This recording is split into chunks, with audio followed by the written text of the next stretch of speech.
Hi, grouptherapycalendar.com. I'm Mick Rogers. I'm a clinical social worker here at the Sac State Counseling Center, and I've been asked to talk about the overall effectiveness of group therapy. A lot of people have mixed feelings when they're asked to join group therapy because they think, oh, my HMO has put me in something cheaper.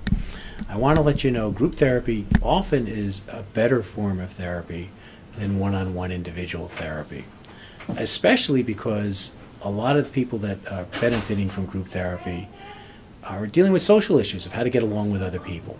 And it's wonderful to actually have other people there to get along with, and to have your counselor be able to be a coach and give you some in vivo, right there, right at the right time, spot on ideas about how to do things differently. The other really nice thing is because it's a confidential environment where you trust the people that are in the group with you, they can challenge you and make you think, maybe I could do what I'm doing a little bit differently. And that often is more powerful than having your therapist tell you that, because it's somebody that's in the same boat that you're in. The other question I was asked to talk about is, how do you feel when you start group therapy?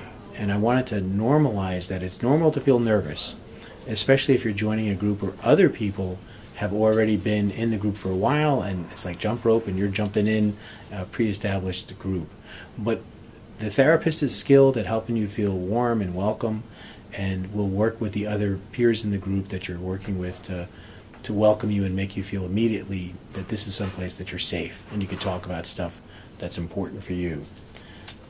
Let's see, I think the last question they asked me to address was the different types of groups.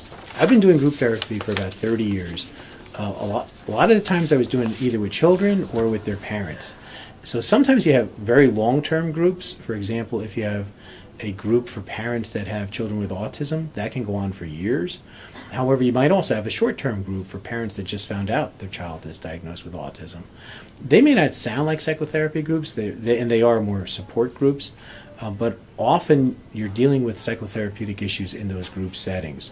Most group therapy is about relationships, and it's about learning how to interact differently with people, unlearning maybe what you learned from your family, and coping in a different way when you're dealing with conflict. And it's a pretty powerful experience. Again, I want to emphasize group therapy is often more powerful than individual therapy. So thank you for listening to me today.